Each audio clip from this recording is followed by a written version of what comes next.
Hello बच्चों, welcome back to the channel. कैसे हैं आप सब? आई होप आप सब बढ़िया होंगे, पढ़ाई कर रहे होंगे। तो गाइस हम लोग कर रहे हैं चैप्टर 6 स्टाफिंग। तो चलिए कंटिन्यू करते हैं इस चैप्टर को और देखते हैं आज का क्या टॉपिक है। तो गाइस आज का जो हमारा टॉपिक है वो है staffing and human resource management. अब देखिए डेफिनेशन वगैरह तो है, कॉन्सेप्ट समझ लेते हैं, फिर ये आसान लगने लगेगा। होता क्या है, जैसे मान लीजिए एक ऑर्गेनाइजेशन है, ओके, स्मॉल ऑर्गेनाइजेशन, ज़्यादा लोग नहीं है इसमें, और यह है बिग ऑर्गेनाइजेशन। ठीक है, एक ऑर्गेनाइजेशन है जो बहुत ही बिग है, बहुत ही लार्ज ऑर्गेनाइजेशन। अब देखिए यहाँ पे क्या होता है, जैसे मान लीजिए एम्प्लॉइज वगैरह का रिक्रूटमेंट करना, उनका कितना सैलरी होगा, ट्रेनिंग वगैरह करवाना, ये छोटे लेवल पे होता है।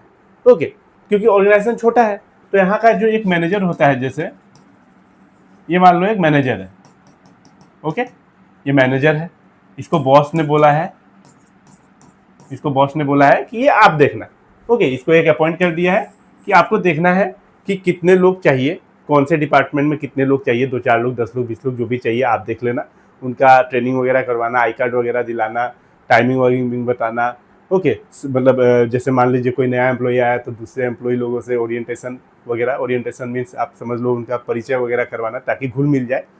तो ये आप कर लेना। ओके, तो एक स्मॉल ऑर्गेनाइजेशन में तो ये हो जाता है, एक मैनेजर, नॉर्मल मैनेजर है, ये सब संभाल लेता है।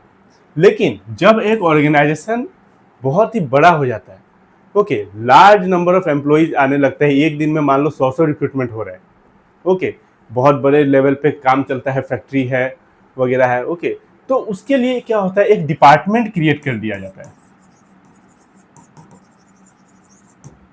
HRM department, human resource management department. Human resource management मतलब लोगों को मैनेज करेगा ये, जितने भी मान लो ये देखेगा कि यहाँ प्रोडक्शन में 20 लोग चाहिए, प्रोडक्शन डिपार्टमेंट में, फाइनेंस डिपार्टमेंट में 10 लोग चाहिए, ओके, तो सेल्स डिपार्टमेंट, मार्केटिंग डिपार्टमेंट में 4-5 लोग चाहिए, ओके, तो ये सब कुछ देखेगा, उस हिसाब से रिक्रूटमेंट होगा। ओके, रिक्रूटमेंट मतलब हम लोग सब तो डिटेल में पढ़ेंगे ही, मतलब रिक्रूटमेंट मतलब क्या, एक ऐसा कुछ करना कि सारे लोग अप्लाई करें, ओके, अट्रैक्ट हो जाए आपके तरफ से, ओके, आपके लिए, आपके ऑर्गेनाइजेशन में जॉब करने के लिए अट्रैक्ट हो जाए। जैसे मान लो आप पब्लिश करवा दिए न्यूज़पेपर में या सोशल मीडिया पे, आजकल करा सकते हो आप कि हमारे यहाँ वैकेंसी है, आप लोग अप्लाई कर सकते हो, उसको कहते हैं रिक्रूटमेंट। फिर सिलेक्शन करना, ट्रेनिंग करवाना, तो ये सब काम किसका है, यहाँ एक डिपार्टमेंट का है। यहाँ एक काम, ये काम था एक मैनेजर का, ये सब काम कर लेता था, 10-20 लोग चाहिए, 30 लोग हो जाता था। लेकिन यहाँ पे सिर्फ एक दिन में 100 रिक्रूटमेंट हो रहे हैं अलग अलग डिपार्टमेंट में, ओके, तो यहाँ एक डिपार्टमेंट क्रिएट कर दिया जाता है, ओके, तो इसको कहते हैं ह्यूमन रिसोर्स मैनेजमेंट डिपार्टमेंट। तो सारा चीज़ ह्यूमन से, मतलब एम्प्लॉइज से रिलेटेड, कोई भी प्रॉब्लम हो रहा है, किसी को चोट लग गई, किसी को छुट्टी चाहिए, किसी को मतलब कोई भी चीज़ की दिक्कत है, या कोई चीज़ पूछनी है, या कोई चीज़ आगे तक पहुंचानी है, तो ह्यूमन रिसोर्स मैनेजमेंट डिपार्टमेंट तक इस बात को रखना होगा और वो लोग ध्यान देंगे इस चीज़ का, ओके। और सारा ट्रेनिंग वगैरह कौन करवाता है, रिक्रूटमेंट वगैरह, सिलेक्शन वगैरह एक डिपार्टमेंट रखा हुआ है, ये करवाता है, एक लार्ज ऑर्गेनाइजेशन में, बहुत बड़े ऑर्गेनाइजेशन। अब देखिए, अब आते हैं हम लोग अपना डेफिनेशन की ओर। Human resource management is the part of management process, एक मैनेजमेंट प्रोसेस का ही पार्ट है, लोग तो चाहिए, which develops and manage human element, human elements को ही डेवलप करता है। मान लो कोई पढ़ के आया है, कोई क्या बोलता है, किसी का बैकग्राउंड होगा, वो पहले से ही काम किया होगा सेल्स में 4 साल, उसको और इन्हांस करवाना, और उसको मतलब और निखार के लाना कि हाँ ट्रेनिंग करवाओ, इसका ट्रेनिंग करवाना कि और परफेक्शन आए, ओके।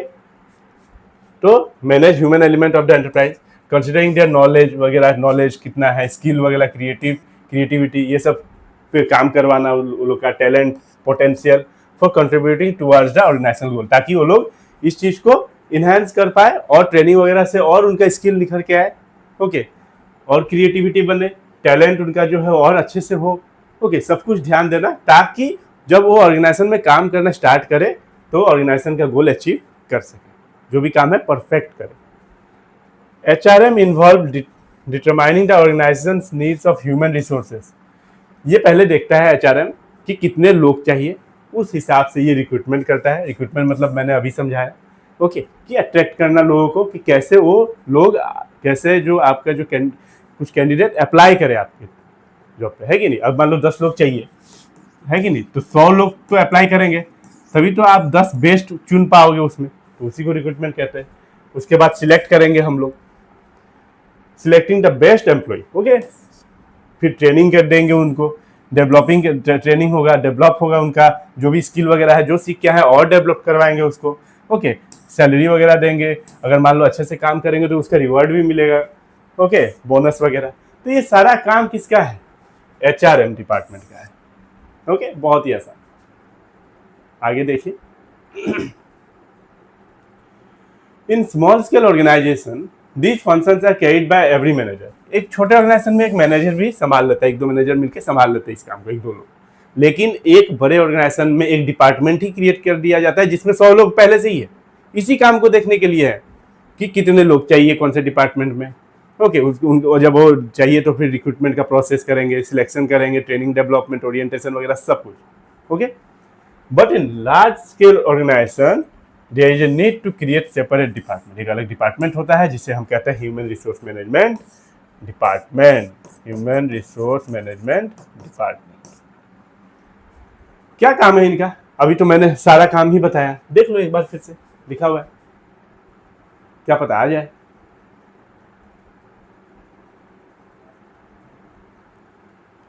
क्या काम है, ड्यूटीज क्या क्या है इनका? रिक्रूटमेंट करना, ओके। रिक्रूटमेंट मतलब अट्रैक्ट करना लोगों को कि लोग आपके कंपनी में अप्लाई करें, ओके। जॉब के लिए अप्लाई करें, हम लोग डिटेल में करेंगे, ओके। टॉपिक ये, जॉब के लिए अप्लाई करें, 100 लोग अप्लाई करेंगे, फिर हम लोग 10 लोग उसमें से बेस्ट लेंगे, ओके। एनालाइज, जॉब एनालाइज करना, HRM डिपार्टमेंट का काम है जॉब एनालाइज करो कि क्या काम करवाना है लोगों से, है कि नहीं, उस हिसाब से लेंगे।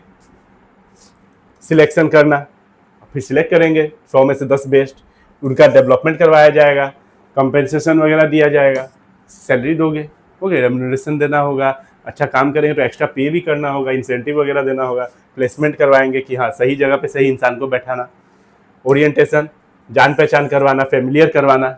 अब नए लोग आए हैं, ये नया है, नर्वस है, तो ये सबसे मिलवा दोगे पूरे टीम से तो ये फेमिलियर हो जाएगा। ट्रेनिंग करवाना, डेवलपमेंट करवाना, बहुत ही आसान। करियर ग्रोथ, एक ही जगह नहीं रहेगा ना, आज अगर क्लर्क के पोस्ट पे आया है तो कल उसको जरूर ऊपर जाना है, असिस्टेंट मैनेजर होना है, फिर मैनेजर होना है, इस हिसाब से उसको पोस्ट देना है। परफॉर्मेंस अप्रेजल, अगर मान लो अच्छा काम कर रहा है तो परफॉर्मेंस का अप्रेजल भी चाहिए। Maintaining labour relationship, uniform management relation, labour का रिलेशन वगैरह, ओके। मतलब क्या है, लेबर लोग का यूनियन होता है तो उस हिसाब से उनको, लेबर का जो यूनियन है उस हिसाब से उनको रिलेशन मतलब मेंटेन रखना, झगड़ा लड़ाई ना कर ले। हैंडलिंग ग्रीवियंसेस, कोई भी प्रॉब्लम है, अब HRM डिपार्टमेंट इतना बड़ा एक डिपार्टमेंट है, एक लोगों का प्रॉब्लम नहीं सुनेगा, है कि नहीं। कोई भी प्रॉब्लम है, कंप्लेंट है, इसको बताया जाएगा, ये अपना देखेगा कि सर मुझे इस चीज़ की दिक्कत आ रही है, okay. Providing for social security,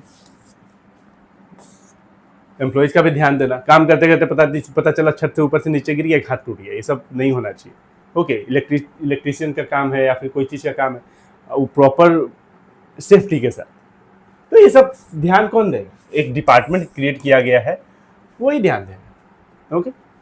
चलिए आगे नेक्स्ट आता है हमारा स्टाफिंग प्रोसेस। सबसे पहला estimating the man power requirement. पहला हमको क्या देखना होगा, हमें ये देखना होगा कि कितने लोग चाहिए, कौन से डिपार्टमेंट के लिए लोग चाहिए, कैसे लोग चाहिए, यही देखना होगा। यहीं से ना स्टाफिंग का प्रोसेस शुरू होता है। सबसे पहले हम क्या करेंगे, हम देखेंगे कि अच्छा हमें मान लो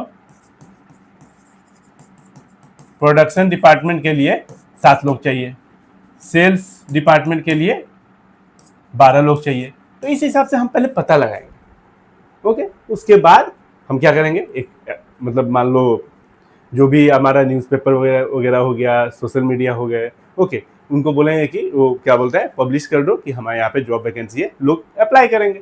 यही होता है ना प्रोसेस। सबसे पहले तो हम पता लगाते हैं अपने ही ऑर्गेनाइजेशन में इंटरनली कि हमें कितने लोग चाहिए। तो estimating the man power requirement, पहले हम एस्टिमेट करेंगे। यहाँ पे देख लो, ये यहाँ पे आता हूँ मैं, पहले ये देख लो वर्कलोड एनालिसिस, ओके। कितना काम है पहले तो देखेंगे, काम बढ़ रहा है, हमारा सेल इंक्रीज हो रहा है, हमें प्रोडक्शन करना होगा ज़्यादा, ओके। उसके लिए लोग कम पड़ रहे हैं, 5-7 लोग और चाहिए, है कि नहीं। तो वर्कलोड एनालिसिस का मतलब होता है कि हमारा काम कितना है, पहले काम का पता करो कि काम बढ़ रहा है या घट रहा है। तो it involves determining number and types of human resources required to perform various job to achieve organisational objective. तो वर्कलोड एनालिसिस, वर्कलोड कितना है। उसके बाद हम देखेंगे वर्कफोर्स एनालिसिस, हमारे अंदर ऑलरेडी कितने लोग काम कर रहे हैं इस डिपार्टमेंट में। अगर कम है तो हम हायर करेंगे लोगों को, एम्प्लॉइज को। अगर ठीक है, ठीक ठाक चल रहा है, तो हम क्या करेंगे, कुछ नहीं करेंगे। और अगर ओवर स्टाफ हो गया है तो उसको हम लोग ट्रांसफर कर देंगे दूसरे डिपार्टमेंट में। तो it shows the number and type of human resource available with the organisation, already available कितना है ये पता करेंगे। उसके बाद हमको पता चल जाएगा कि हाँ इतने लोग चाहिए। तो वही लिखा हुआ है, man power requirement involve forecasting and determining future man power needs, कि फोरकास्टिंग करना, पहले ही पता लगाना है, नहीं पहले ही पता लगा रहे हैं ना, और फ्यूचर में कितने लोग चाहिए in the organisation. It aims to determine the number and type of employ required, कितने नंबर, कितने लोग चाहिए और किस टाइप के एम्प्लॉइज चाहिए। While assessing the type of manpower, जब तक हम एसेस करेंगे, देखेंगे कि कितने लोग चाहिए, okay. Company should also make policy, company को एक पॉलिसी भी ऐसी बनानी है ताकि उसमें सब लोग इंक्लूड हो जाए, ओके। चाहे वो वुमेन हो, पर्सन फ्रॉम बैकवर्ड कम्युनिटीज हो, या फिर पर्सन विद स्पेशल एबिलिटीज हो, सब लोग इंक्लूड हो जाए, ये ध्यान देना है। उसके बाद नेक्स्ट स्टेप क्या आता है, देखिए, such analysis would reveal whether we are under staff और ओवर स्टाफ। हाँ, अब जब हम लोग एनालिसिस कर लेंगे कि हाँ वर्कफोर्स कितना है, वर्कलोड कितना है, तो उससे क्या होगा, हमें पता चल जाएगा स्टाफ अंडर स्टाफ है, ओवर स्टाफ है, या फिर बैलेंस्ड है।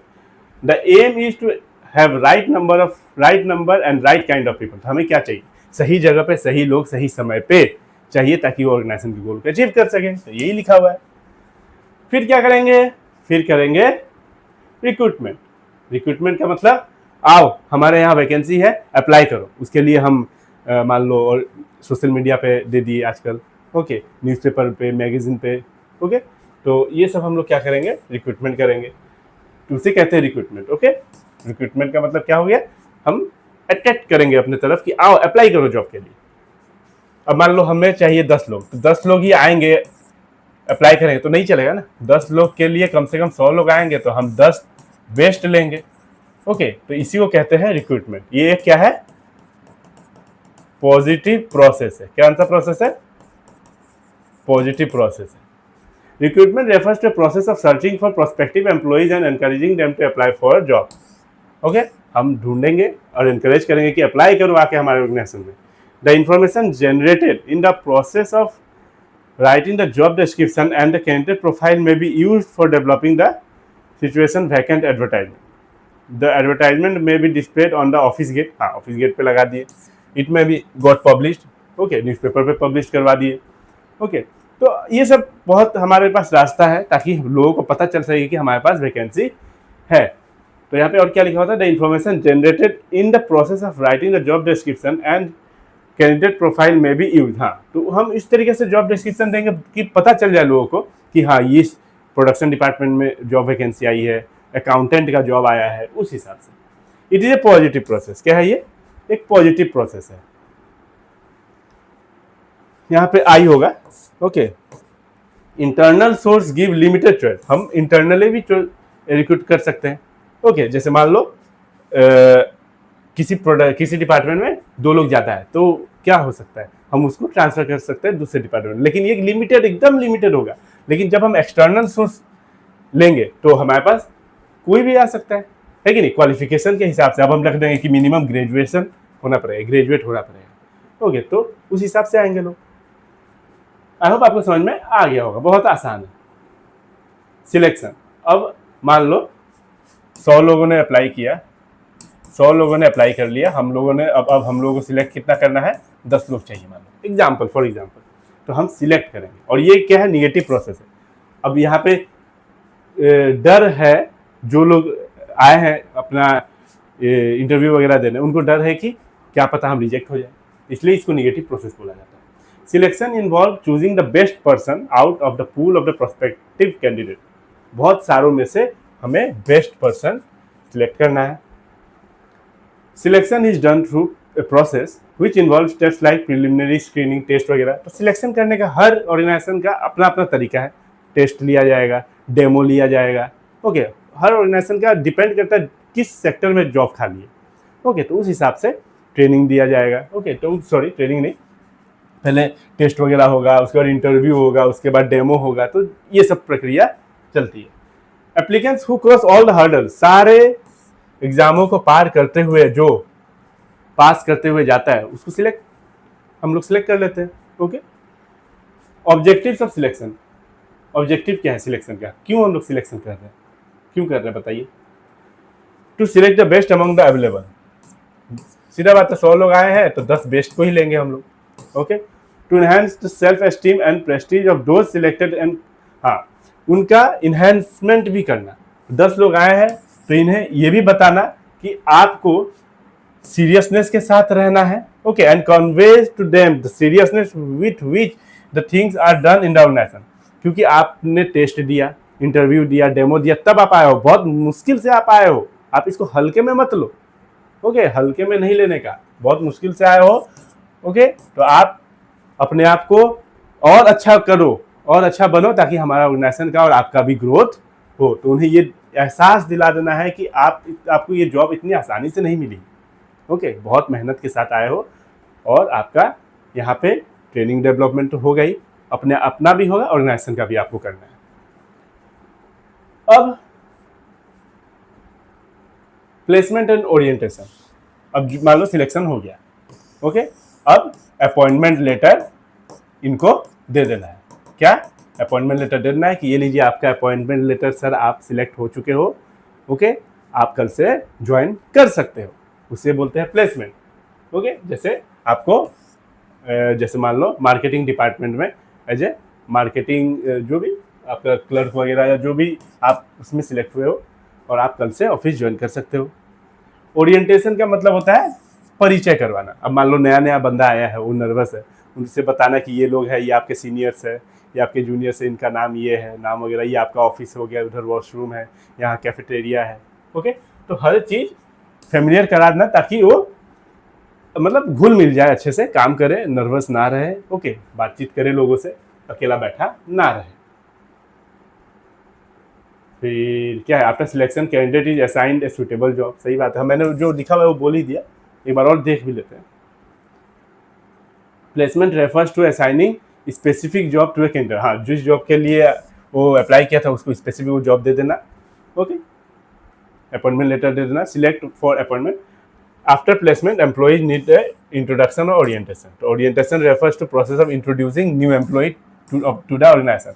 अब न्यू एम्प्लॉय को, मैंने जो अभी बोला ये न्यू है, इसको जो ओल्ड लोग हैं, बहुत सारे लोग हैं, उससे परिचय करवाना कि हेलो, ये हमारे न्यू एम्प्लॉय है, इनका नाम अभिजीत है, ओके। इस तरीके से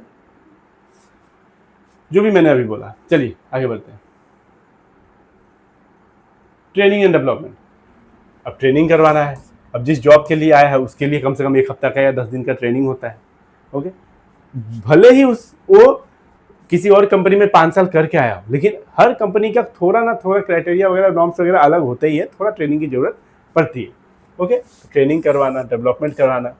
तो this steps involve improving the job knowledge. हाँ, इंप्रूव करवाना, जॉब नॉलेज तो है लेकिन उसको और थोड़ा निखारना, and competence of employ in order to enable them to perform their job efficiently, ताकि वो काम अपना और एफिशिएंटली कर सके। Training and development not only improve the knowledge and skill for the present job but also improve their competence for the career growth. सिर्फ skill ही, सिर्फ present job के लिए ही नहीं, उस जॉब के लिए नहीं, वो ओवरऑल डेवलपमेंट करा देता है। कल को अगर वहाँ काम करके कहीं और भी काम करेगा तो उसका ही फायदा होगा। परफॉर्मेंस अप्रेजल, अब परफॉर्मेंस अप्रेजल जिस हिसाब से काम करेगा उस हिसाब से उससे रिवॉर्ड भी देना, रेम्यूनरेशन भी देना, ओके। जैसे मान लो कि हम लोगों ने प्लानिंग किया,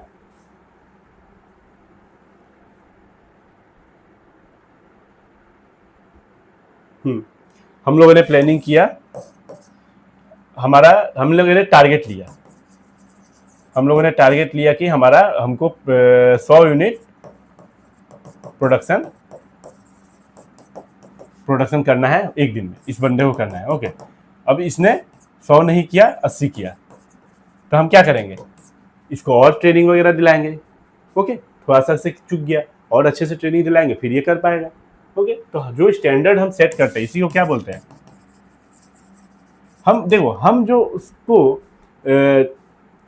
मान लो जो हम उसको कैसे पता चलेगा कि ये काम सही कर रहा है या गलत कर रहा है, हम एक स्टैंडर्ड सेट कर देंगे, एक टारगेट दे देंगे, तभी तो पता चल जाएगा कि हाँ ये उस काम पे खरा उतरा है कि नहीं। ओके, अगर मान लो 100 यूनिट पूरा करना है और इसने 100 कर दिया तो क्या दिक्कत है, हमारा इसका ट्रेनिंग वगैरह बहुत सही हुआ है और ये बंदा भी बहुत अच्छा है, मेहनती है। लेकिन अगर नहीं हुआ है, मान लो 100 यूनिट के बदले 80 यूनिट ही हुआ है, तो इसको ट्रेनिंग वगैरह भी देंगे तो ये और अच्छा कर पाएगा। तो performance appraisal refers to systematic evaluation of employee, evaluation करना, यही तो बात है। इवैल्यूएशन कैसे करेंगे, एक टारगेट देंगे तभी तो पता चलेगा, of employees performance against pre determined standard and their potential for development. Pre determined standard को लेके हम परफॉर्मेंस अप्रेजल देंगे। The aim is to determine potential of an employee for better assignment, promotion and transfer. तो हमारा M क्या है, ताकि वो अच्छा काम कर सके, प्रमोशन वगैरह हो उसका। अब पता चला काम ही नहीं कर पाएगा तो इससे ऑर्गेनाइजेशन का भी दिक्कत है और उसका भी दिक्कत है, वो वहीं का उस पोस्ट पे ही रह जाएगा हमेशा, उसको भी तो प्रमोशन वगैरह चाहिए। The process of performance appraisal will include defining the job, appraising performance and providing feedback. तो प्रोसेस जो है परफॉर्मेंस अप्रेजल का क्या क्या है, पहले जॉब डिफाइन करना, अप्रेजिंग परफॉर्मेंस, जो जितना काम किया उतना हम उसको पे करेंगे, ऐसा भी हो सकता है। आपने ज़्यादा किया आपको ज़्यादा मिलेगा, बोनस मिलेगा, कमीशन मिलेगा, जो भी है। आपने सेल करना था रोज़ 100 यूनिट, आपने 120 किया तो 20 का एक्स्ट्रा देंगे। ओके, फीडबैक लेंगे उससे, कैसा है, क्या चल रहा है, कोई दिक्कत तो नहीं, बहुत आसान है। और फिर आता है प्रमोशन एंड कैरियर प्लानिंग। अब मान लो हमने स्टैंडर्ड जो सेट किया था 100 यूनिट का था, उसने 100 यूनिट पूरा कर दिया। ओके, तो हम इसका प्रमोशन कर देंगे। बार बार ये अगर प्रॉपर मान लो कंटिन्यूसली अच्छा परफॉर्म ही किए जा रहा है तो उसी को ना हम प्रोमोट करते हैं, तो उसको प्रमोशन मिलेगा। तो इससे क्या होगा, इससे उसका भी फायदा, ऑर्गेनाइजेशन का भी फायदा, ऑर्गेनाइजेशन को भी एक नया बंदा मिलेगा सीनियरिटी के लिए। तो organization must encourage the employee to grow and realize the full potential. ये तो हमें करना ही है कि अपना पोटेंशियल को पहचानो।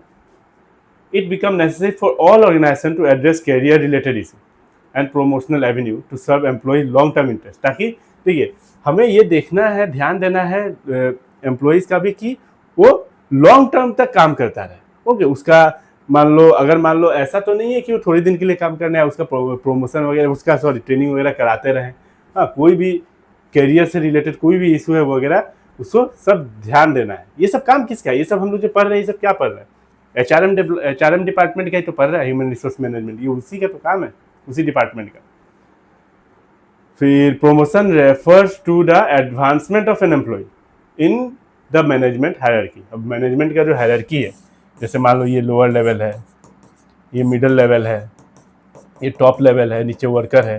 तो आज अगर यहाँ काम कर रहा है, यहाँ जॉब लगा है, तो वो चाहेगा कि इसका प्रमोशन हो, मिडिल लेवल पे आ जाए, ओके, मैनेजर बन जाए एक दिन। ओके, तो promotion is generally accompanied by greater job responsibility, more pay, okay, greater job responsibility.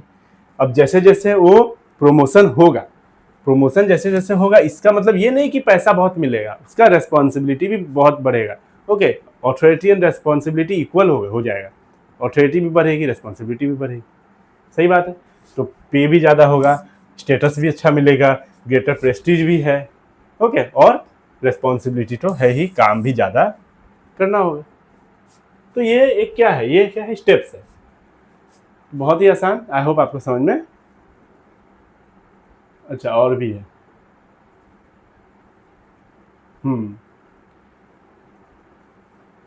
चलिए, लास्ट एक है कंपेंसेशन। तो financial benefit play an important role in attracting and retaining a competent group of employee. एक अच्छा आपका attract करने का या काम करवाने का एक अच्छा तरीका ये है कि आप अगर बोल दो कि आपको एक्स्ट्रा वर्क का, जैसे मान लो आप आप एक्स्ट्रा टाइम दे रहे हो। मान लो कंपनी का टाइम है 9 to 7, okay, 9 AM to 7 PM, पर ये 2 घंटा एक्स्ट्रा काम किया, ओके, 2 आवर एक्स्ट्रा, तो आप इसको एक्स्ट्रा पे करो। सही बात है। अब पे करने का भी तरीका, so managers should develop a sound compensation policy, ताकि सबके लिए बेटर रहे। Compensation refers to all form of pay, हर तरीका का पेमेंट और reward given to the employ, जैसे direct financial payment like wages, salary. Okay, कोई काम किया उसको वेजेस मिला, सैलरी तो क्या, ये तो मंथली फिक्स्ड है। ओके, इंसेंटिव वगैरह मिल गया, जो ज़्यादा मान लो बैंक में काम कर रहा है कोई, तो वो मान लो कुछ अकाउंट वगैरह खुलवा दिया तो उनको इंसेंटिव मिल जाएगा, कमीशन मिल जाएगा। डे कैन बी इधर टाइम बेस्ड होता है या फिर डेली वर्किंग भी होता है, चाहे डेली, वीकली, मंथली। ओके, उस हिसाब से। और performance based according to number of unit, जिसने मैंने जो अभी समझाया, अगर आपने 100 यूनिट, आपका काम है 100 यूनिट प्रोडक्शन करना, आपने 120 किया तो 120 यूनिट का एक्स्ट्रा पे मिलेगा। ओके, तो ये सब है। और इनडायरेक्ट पेमेंट क्या है? इनडायरेक्ट पेमेंट में आता है, जैसे मान लो indirect payment can be in the form of rent free home, free car, petrol का खर्चा कार दे दिया, एक घर रहने के लिए दे दिया, तो ये भी एक अच्छा तरीका है काम करवाने का। इनडायरेक्ट पेमेंट ही है ना, आपको बोल दिया है कि पैसा कम देंगे एकदम, लेकिन आपको रहने के लिए घर, कार वार सब है, तो इसलिए भी ठीक है, कुछ लोग मान जाते हैं इस पर। और बाकी जो पेमेंट जो नॉर्मल है, सैलरी देना, वेजेस, सैलरी, इंसेंटिव वगैरह, ये सब तो है। तो यह हम लोग का क्या है, 8 स्टेप्स है। ओके, कंपेंसेशन का। तो बस यही था, बहुत ही आसान। आई होप आपको समझ में आ गया होगा हर एक चीज़ का, हर एक स्टेप्स का मतलब समझना बहुत ज़रूरी है, रट्टा नहीं मारना है। समझ लोगे तो आप खुद भी बना के लिख सकते हो एग्जाम में। और ये तो बहुत ही आसान ईजी नोट्स है, जो ईजी है लाइन, जो आपको समझ में आ जाए वही मैंने यहाँ लिखा है। चलिए, आई होप आपको समझ में आ गया होगा आज का